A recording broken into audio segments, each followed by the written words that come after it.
नमस्कार, आप सभी का स्वागत है। आज हम बात करते हैं भारत में जनहित याचिका यानी PIL दायर करने की प्रक्रिया क्या है।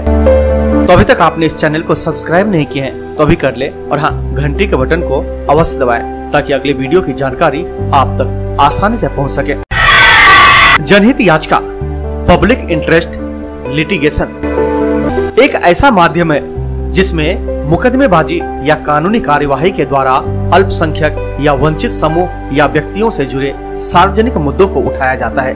इसके माध्यम से जनहित के मुद्दों को ठीक किया जाता है। क्या आप अपने आसपास में घटित होने वाली विभिन्न घटनाओं से नाखुश या परेशान हैं?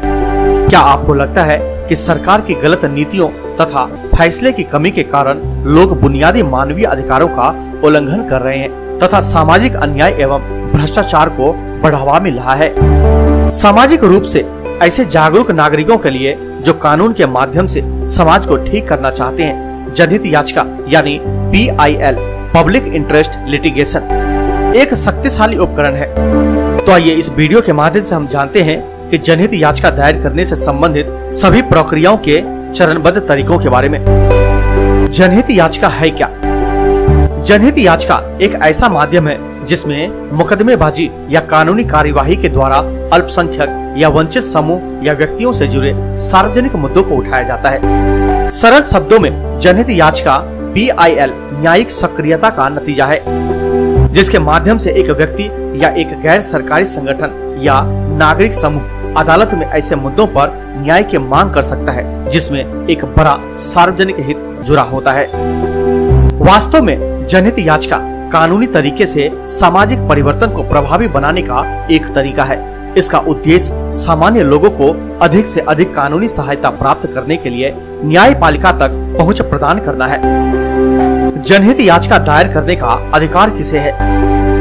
कोई भी भारतीय नागरिक जनहित याचिका दायर कर सकता है। केवल शर्त यह है कि इसे निजी हित के बजाय सार्वजनिक हित में दायर किया जाना चाहिए।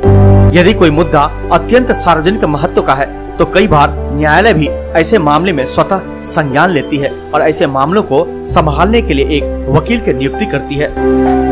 जनहित याचिकाएं कहां दायर की जा सकती हैं? जनहित याचिकाओं को केवल उच्चतम न्यायालय यानी सुप्रीम कोर्ट या उच्च न्यायालय हाई कोर्ट में दायर किया जा सकता है। जनहित याचिका दायर करने की प्रक्रिया क्या है?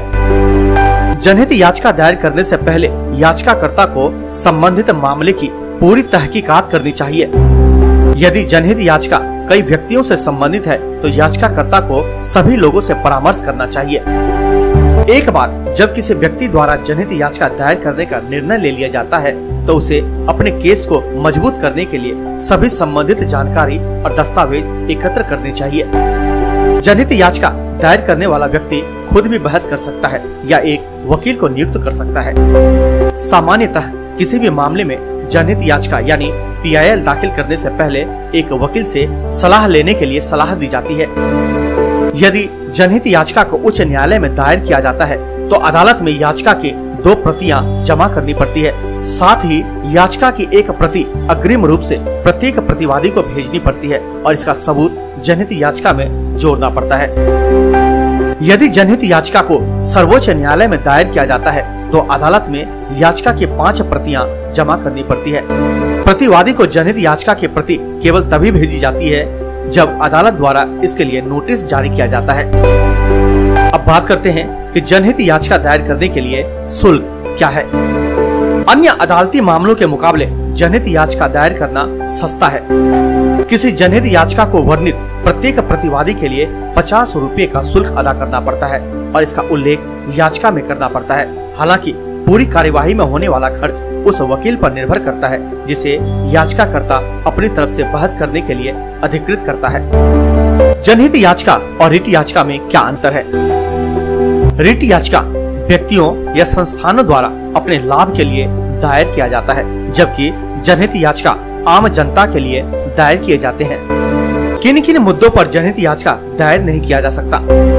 सुप्रीम कोर्ट ने जनहित याचिका दायर करने के संबंध में दिशा निर्देशों की एक सूची जारी की है, जिसके अनुसार निम्नलिखित मामलों में जनहित याचिका दायर नहीं की जा सकती, जैसे कि मकान मालिक किराएदार से संबंधित मामले, सेवाओं से संबंधित मामले, पेंशन और ग्रेच्युटी से संबंधित मामले। दिशा निर्देशों की सूची में उल्लिखित 1 से 10 मदों से संबंधित मुद्दों को छोड़कर केंद्र और राज्य सरकार के विभागों और स्थानीय निकायों के खिलाफ शिकायतें। चिकित्सा और अन्य शैक्षणिक संस्थानों में प्रवेश से संबंधित मामले।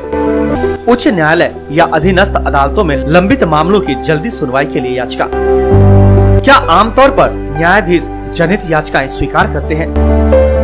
जनहित याचिका अदालत के मुख्य न्यायाधीश द्वारा स्वीकार की जाती है, इसलिए यह पूरी तरह इस बात पर निर्भर करता है कि मुख्य न्यायाधीश इस मामले को किस रूप में देखता है।